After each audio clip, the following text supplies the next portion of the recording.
사연을 소개하겠습니다. 제사를 지내자마자 새언니가 조용히 짐을 챙기기 시작했습니다. 그 모습에 엄마가 놀라서 물었어요. 얘, 너 설마 지금 집에 가려고? 네, 바로 올라가려고요. 너무 늦었는데 자고 가지 그러니. 아니에요. 그냥 집에 가서 맘 편히 자는 게 좋아서요. 얘, 너 온다고 하길래 내가 이불도 좋은 걸로 사서 싹 다 세탁해놨다.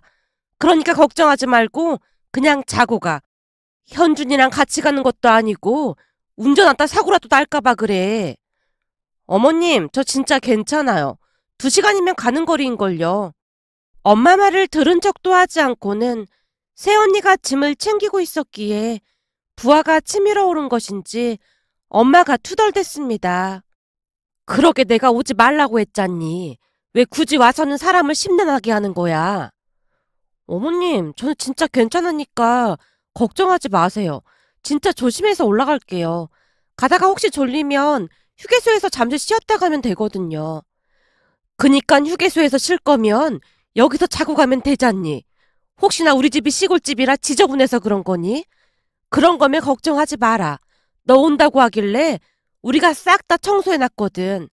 사실 내가 이런 말까지 안 하려고 했는데 너 이럴 때마다 내가 얼마나 자괴감이 드는지 모른다. 네? 자괴감이라니요? 그게 무슨 말씀이세요? 그렇잖니. 시댁이 시골집이라 지저분해서 한 번을 안 자고 그냥 가는 거잖니. 비록 대궐 같은 그런 집은 아니지만 항상 깨끗하게 쓸고 닦는데 내 기분이 좀 그렇지 않겠니? 그동안 참고만 있던 엄마가 새언니에게 속에 있던 말을 하고 있었습니다. 그 바람에 가족들 모두 숨을 죽인 채 2사람을 바라만 보고 있었고요. 우리 새언니는 서울에서 나고 자란 사람으로 친정집이 많이 부유한 편이라고 했습니다. 오빠가 말하길 새언니 친정집이 어마어마하게 비싼 고급 아파트라고 했으니까요. 새언니 집에 첫 인사를 다녀온 오빠가 놀란 채 말을 했어요. 아파트 입구부터 다르더라니까. 무슨 고급 호텔같이 그렇더라고. 그런 집이면 혹시나 반대하고 그런 거 아니야? 그런 분들은 아닌 것 같더라고. 근데 집안에 도자기 같은 것도 있고 엄청 고급스러워 보여서 조금 놀랐어. 그런 집에서 나고 자랐으면 우리랑 전혀 안 맞는 거 아닌지 모르겠다. 저기 용석이네 집 보니까 그 집도 무슨 은행 지점장 딸이랑 결혼을 했다는데 용석이 엄마가 며느리를 아주 상전 모시듯 하더라고. 어찌나 눈치를 보는지 보고 있으면 안쓰러울 정도라니까. 엄마가 근심 가득한 목소리로 긴 한숨을 내쉬고 있었는데요. 오빠가 엄마를 달랬어요. 엄마, 우리 빛나는 그런 사람 아니야. 얼마나 순수하고 착한데. 그니까 걱정 안 해도 돼. 그건 너한테나 그런 거지. 그 용석이 쳐도 처음에는 순수하다는 둥 그러더니만 시골집 보고 경기했다잖니. 엄마가 집을 이리저리 둘러보면서 걱정스레 말을 했습니다. 그 말에 저도 들은 것이 있어서 조용히 말을 보탰어요. 엄마 말이 틀린 말은 아니야. 사람들이 이런 얘기하면 아무도 안 믿을 것 같은데 그 용석이 오빠 와이프가 기절해서 내가 근무하는 병원에 실려온 적도 있었거든. 뭐? 기절을 해? 언제? 난 그런 얘기 처음 듣는데. 말도 마. 과업으로 병원에 왔는데 병원 침대 보고 다 놀라서 난리도 아니었어. 우리도 나름 깨끗하게 관리하는 편인데 그러더라고. 아니 과업이 왜 온 건데? 그 집에서 귀뚜라미가 나왔다나 뭐래나 그러더라고. 시골이다 보니까 귀뚜라미가 방에 들어온 모양인데 그 귀뚜라미가 용석이 오빠 와이프한테 달려들었다고 하더라고. 뭐야? 그럼 그 귀뚜라미 때문에 기절까지 했단 말이야? 맞아. 호흡이 제대로 쉬어지지 않아서 왔더라고. 내가 듣기로는 태어나서 귀뚜라미를 그날 처음 봤다고 하는 것 같았어. 얼굴이 새하얗게 질려서는 금방이라도 넘어갈 것 같더라고. 그날 있었던 일이 떠올라서 제가 열심히 설명을 하고 있었는데요. 저는 고향 동네 병원에서 간호사로 근무를 하고 있었습니다. 대학을 졸업하고 한동안 서울에서 근무를 했지만 이래저래 힘든 일이 너무 많아서 그냥 마음이라도 편하게 살자라는 마음으로 고향에 내려와서 근무를 하고 있었어요. 물론 서울 큰 병원보다는 작은 병원이었지만 그래도 지방에서는 나름 큰 병원이다 보니 항상 바쁘게 지내고 있었습니다. 그날 있었던 일에 대해 가만히 듣고 있던 엄마가 걱정스레 말을 꺼냈어요. 거봐, 내가 뭐라고 했니? 아니, 귀뚜라미를 보고 기절을 한다는 게 말이나 되는 소리야? 아니, 뭐 기절까지는 아니고 과업이 온 거야. 그게 그거지. 귀뚜라미를 처음 봤다는 것도 놀랄 노짜네. 도시에서 나고 자랐으면 그럴 수도 있는 거 아닐까 싶기도 하더라고. 근데 그날 용석이 오빠 가족들이 마치 죄인 마냥 손까지 앞으로 모으고는 어쩔 줄을 몰라 하고 있는데 보기 좀 그렇긴 하더라고.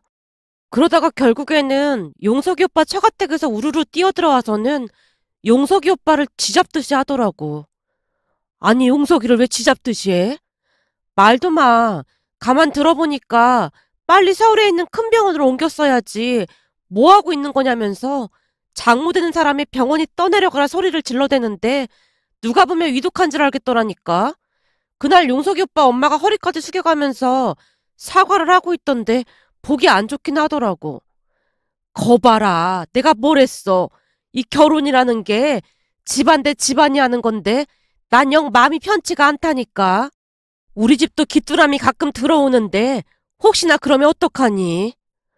엄마가 다시 주변을 두리번거리고 있었는데요. 제가 장난스레 말을 꺼냈습니다. 엄마, 지금 겨울인데 귀뚜라미가 어딨어. 거기다 엄마 딸이 간호사인데 뭔 걱정이야. 아무래도 난 썩 마음에 안 들어. 그냥 평범한 집안이랑 결혼하면 좀 좋아. 왜 그런 사람을 만나서 가족들을 불편하게 하고 난리야. 엄마가 원망스러운 표정으로 오빠를 바라보고 있었는데요. 엄마, 우리 빛나는 그런 사람 아니라니까 그런다. 이름 자체가 빛나인데 안 그러긴 뭘 안 그래. 아주 빛나는 대접을 받고 살았겠구만. 결혼 전에 집부터 싹 다 고쳐야 하는 게 아닌지 걱정이다. 결국 오빠 결혼식 전에 부모님은 집을 새로 짓다시피 리모델링을 했는데요. 공사 내내 그 창문에 얼마나 집착을 했는지 모르겠습니다. 그 모습에 제가 엄마를 놀리기도 했어요. 엄마, 창문에 왜 그렇게 집착하는 거야? 혹시 귀뚜라미라도 들어올까봐 그래? 동네에 있는 귀뚜라미를 다 없앨 수도 없는 노릇이고 사전에 싹 다 차단을 해야 할 거 아니야. 그래도 부잣집 며느리 들어오면 좋은 거 아닌가? 좋긴 뭐가 좋아. 사람이 마음이 편해야지. 엄마는 그냥 맘 터놓고 지낼 수 있는 며느리가 더 좋아. 그 뒤 오빠와 새언니는 결혼을 했습니다. 그런데 결혼을 하고 몇 달이나 지났을까요? 오빠 부부가 집에 내려와서는 걱정스레 말을 꺼냈어요. 나 1년 정도 해외 지사에 나갔다 와야 할 것 같아. 뭐? 해외 지사로? 그럼 같이 가는 거야? 아니, 이 사람도 회사 다녀야 하는데 나 혼자 다녀와야 할 것 같아. 어쩌면 조금 일찍 들어올 수도 있고. 그래도 신혼인데 꼭 네가 가야 하는 거야? 그래도 몇 년간 나가 있는 게 아니니까 다행이라면 다행이지 뭐. 오빠가 상황을 설명하고 있는 내내 엄마가 새언니 눈치를 보고 있다가 물었어요. 신혼인데 어떡한다니? 혼자 있기 힘들면 친정에 가 있던 제약있구나. 아니에요. 그렇게 오래 안 걸릴 수도 있대요. 그래도 미안해서 어쩐다니. 어머님이 미안할 게 뭐가 있어요. 남편 회사 일인걸요.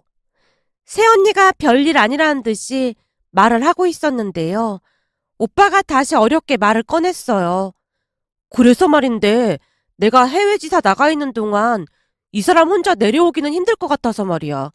명절이랑 제사 그럴 때 못 내려올 것 같아. 당연하지. 안 와도 된다. 나중에도 그냥 안 와도 돼. 그게 뭐가 중요하다고 다 챙기고 그래. 다들 바쁜데. 엄마가 오히려 기쁜 듯이 말을 하고 있었습니다. 아무래도 새언니를 많이 불편해했기에 더욱 그랬던 것 같았어요. 하지만 새언니의 입에서 생각지도 못한 말이 새어나왔어요. 아니에요. 이제는 저도 이 집안 사람인데 당연히 참석을 해야 하는 게 맞는 거죠. 저 혼자라도 꼭 참석하겠습니다. 운전하면 2시간이면 오는걸요? 나도 없는데 당신 혼자 오면 불편해서 안 돼. 그냥 나중에 나랑 같이 오던지 해. 우리 부모님 그런 거 이해 못하고 그런 분들 아니시거든. 아니야. 이 집안의 며느리라고는 나 혼자인데 당연히 내려와야지. 새언니가 다시 한번 강조해서 말을 하고 있었는데요. 그 순간 얼굴이 새하얗게 질려 있다가는 엄마가 놀라서 외쳤어요. 아니다. 혼자서 뭐 한다고 내려와.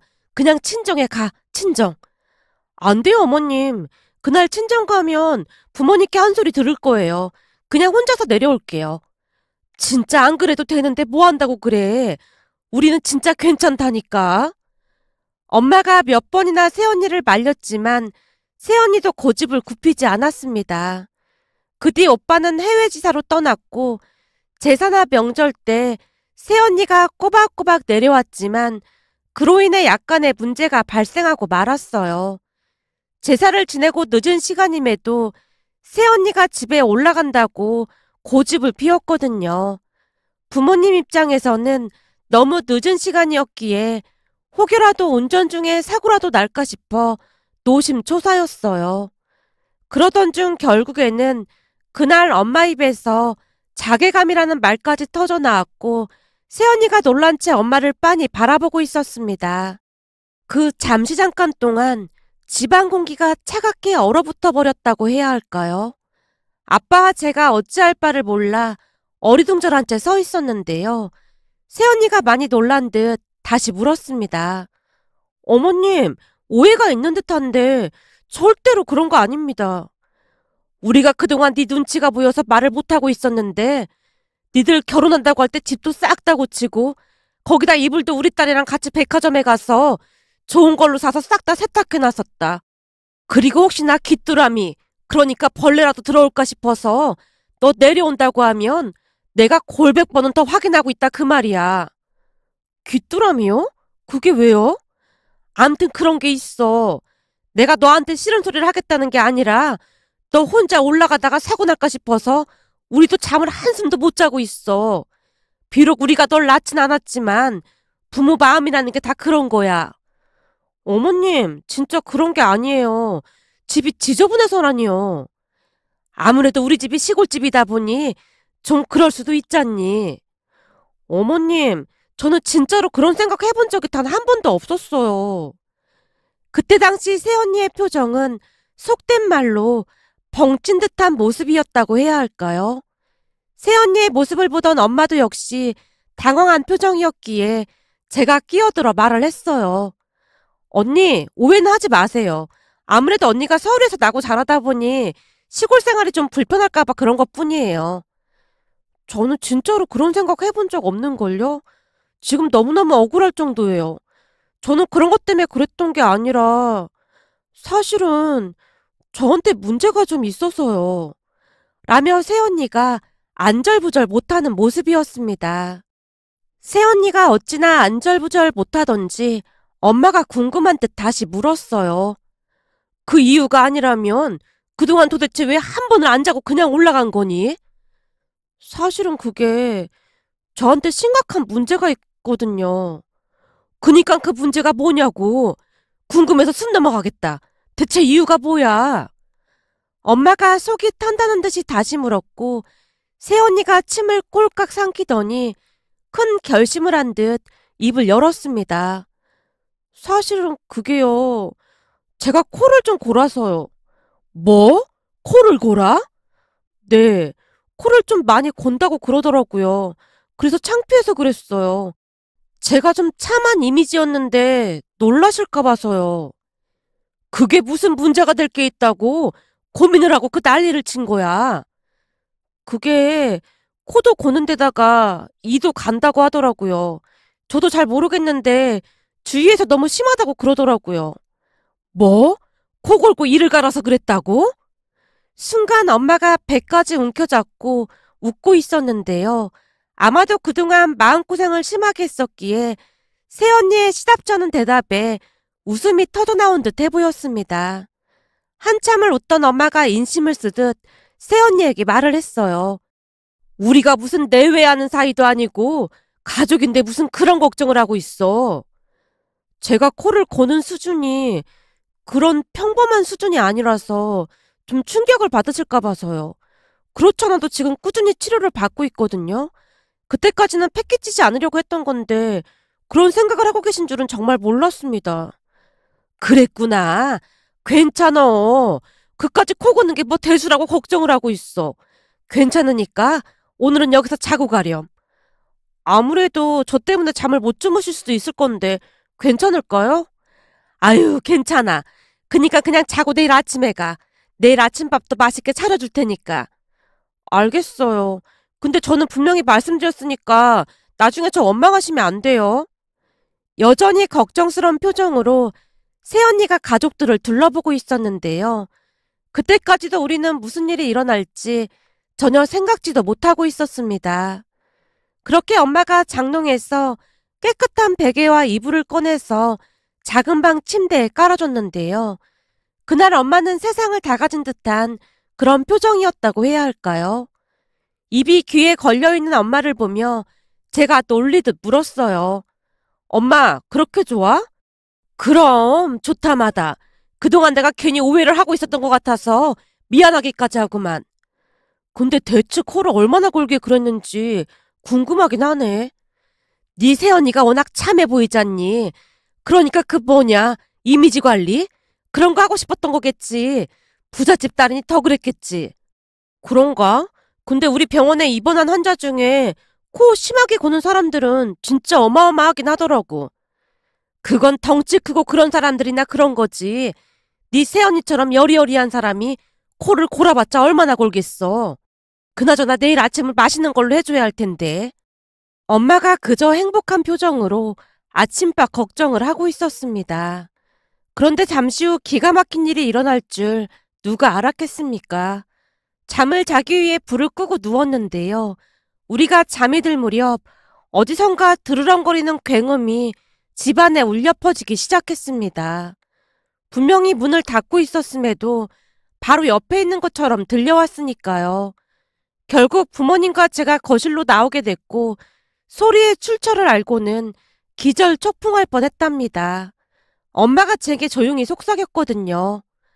아니 이게 뭔 소리냐? 설마 네 새언니 코 고는 소리는 아닌 거지?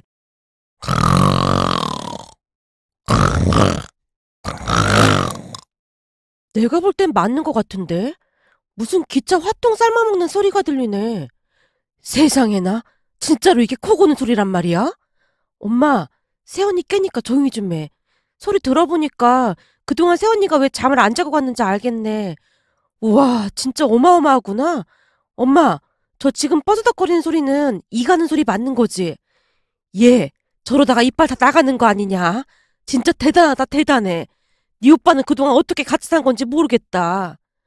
엄마가 사색이 된 채 고개를 절레절레 흔들고 있었습니다. 그렇게 밤새도록 새언니의 코 고는 소리가 집안 가득 울려 퍼졌는데요. 거기다 더 기가 막혔던 것은 새언니의 코 고는 소리 때문에 집에서 키우던 강아지가 지저대기 시작했는데 우리 강아지가 지저대자 다른 개들까지 지저대는 바람에 동네가 발칵 뒤집어지고 말았습니다. 하지만 그 와중에도 새언니는 꿀잠을 자고 있었는데요. 개들이 아무리 지저대도 코 고는 소리가 멈추지 않았으니까요. 결국 우리는 밤을 꼬박 지새우다시피 했고 다음날 아침 새언니가 걱정스러운 표정으로 물었습니다. 어머님, 아버님, 제가 코를 좀 심하게 곤 게 아닌지 모르겠네요. 제가 한번 잠들면 업어가도 몰라서요. 아니야. 그냥 뭐 우린 괜찮았다.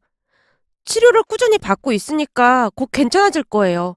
아가씨, 저 때문에 잠 못 잤죠? 아니에요. 괜찮았어요. 우리가 애써 아무렇지도 않은 표정을 짓고 있었습니다. 그 뒤 새언니가 집으로 돌아갔는데요. 잠시 후 옆집 아주머니가 찾아와서 엄마에게 물었어요. 혹시 어젯밤에 개들이 짖어대는 소리 들었는감? 도둑이 들었는 줄 알고 밤새 한숨도 못 잤잖아. 그러게 말이야. 나도 한숨도 못 잤지 뭐야. 엄마가 옆집 아줌마 눈치를 보며 말을 아끼는 모습이었습니다. 며칠 뒤 엄마가 오빠에게 전화를 해서 묻기까지 했어요. 네 섹시 코 골고 이 가는 거 알고 있었니? 우린 진짜 C급 했잖니. 그게 기막에 끼고 그러면 그냥저냥 잘만 해. 나도 처음에는 좀 힘들었었는데 시간이 지나면서 익숙해지더라고. 나도 한번 잠들면 세상 모르고 자니까 나는 괜찮아. 그리고 지금 치료도 열심히 받고 있으니까 차츰 좋아질 거야. 엄마, 혹시 우리 빛나한테 뭐라고 한 거 아니지? 그렇잖아, 도 그것 때문에 엄청 스트레스 받고 있는데. 당연히 아무 말 안 했지. 아무리 봐도 둘이 천생연분이구만. 근데 굳이 혼자 시댁에 안 내려와도 된다고 말 좀 잘 해봐. 무슨 소리야? 빛나가 아주 신나서 말하던데. 뭔 말을 해? 아무래도 시댁에서 잘 때는 신경이 쓰여서 코를 덜 고는 것 같다고 하면서 앞으로는 자고 와도 되겠다고 하더라고. 엄마가 코 고는 소리 많이 안 났다고 했다면서. 어? 그게 그렇긴 했지. 라며 엄마가 급히 전화를 끊는 모습이었습니다. 그런데 그 뒤부터 새언니가 더욱 자주 놀러 왔는데요. 새언니가 놀러 오는 날이면 동네가 들썩들썩 할 수밖에 없었고, 어느 날은 옆집 아줌마가 엄마를 추궁하게 이르렀어요. 내가 웬만하면 이런 말 안 하려고 했는데 말이야. 가만히 생각을 해봤더니 이 집 며느리만 왔다 가면 동네 개들이 밤새 짖어대더라 그 말이야. 그래서 내가 어제는 마당에 나와서까지 들어봤는데 이 집 강아지가 제일 먼저 짖더라고. 대체 이게 무슨 일인지 말 좀 해봐. 그러게. 요즘 왜 그렇게 짖어대는지 병원에 좀 데리고 가봐야 하나? 근데 자기네 며느리는 뭐 한다고 그렇게 자주 내려온대? 여기서 한번 자고 가더니 편하다고 자주 내려오더라고. 얘는 성격이 얼마나 좋은지 벌레를 봐도 놀라지도 않아. 어제는 방에 무당벌레가 들어왔나 본데 색깔이 예쁘다고 한참을 구경하더라니까. 용석이네 집 보면서 지레 겁먹었었는데 알고 보니 우리 며느리는 순딩이야, 순딩이. 비록 코골이로 힘들어하긴 했지만 성격이 좋은 새언니로 인해 엄마의 표정은 다 감내할 수 있다는 그런 얼굴이었습니다. 코골이를 빼놓고 본다면 새언니는 어디 하나 나무랄 데가 없었거든요. 언젠가 한 번은 비가 오던 날 밖을 구경하던 새언니가 신나서 소리치기도 했어요. 어머님, 여기 개구리가 있어요. 와, 진짜 신기하다. 예, 그거 개구리 아니고 두꺼비야. 네? 두꺼비요? 콩쥐팥지에 나오는 그 두꺼비요? 저 살면서 두꺼비 처음 봐요. 근데 엄청 귀엽게 생겼네요. 넌 제가 무섭거나 징그럽지 않니? 아니요. 생긴 게 엄청 귀엽게 생겼잖아요. 신기하다. 라며 한동안 구경을 하다가 파전을 부쳐 먹기도 했답니다. 그러던 어느 날은 집에 들어온 엄마가 놀란 듯 말을 꺼냈습니다. 저기 용석이네 말이야. 지금 난리가 났대. 왜 난리가 나? 그 집 며느리가 절대 시댁에 안 내려오겠다고 하도 난리를 쳐서 그냥 얼굴 안 보고 살기로 했다잖니. 이래서 집안에 사람이 잘 들어와야 하는 거야. 그 집 지금 초상집 분위기야. 우리 며느리는 비록 코골이가 심하긴 하지만 그래도 성격이 좋은 게 어디야. 그것도 치료받은 뒤로 많이 좋아져가고 있잖아. 그런 거 보면 부잣집 딸이라고 성격이 다 개차반이고 그런 것도 아니야. 네 새언니 봐라. 방에 벌레가 들어와도 밖으로 내보내주고 그러잖니. 저번에는 내가 오히려 기겁을 하니까 뭘 했는 줄 아니? 벌레들도 다 먹고 살자고 들어오는 건데 그냥 두세요. 그러잖니. 그 모습이 어찌나 예뻐 보이던지 내가 며느리 복은 있구나 싶더라니까. 엄마가 한박 웃음을 짓고 있었는데요. 아무래도 용석이 오빠네를 보며 충격을 받았던지라 더욱 그랬던 것 같았습니다. 그 뒤 오빠도 한국으로 돌아왔고 새언니 코골이도 많이 좋아져 가고 있답니다. 부모님을 따라 스스럼 없이 밭에도 따라 나가는 모습에 참 신기하고 고마운 마음이 들어 이렇게 글 남겨봅니다. 오늘의 사연은 여기까지였습니다. 즐겁게 보셨다면 구독, 좋아요 부탁드립니다. 고맙습니다.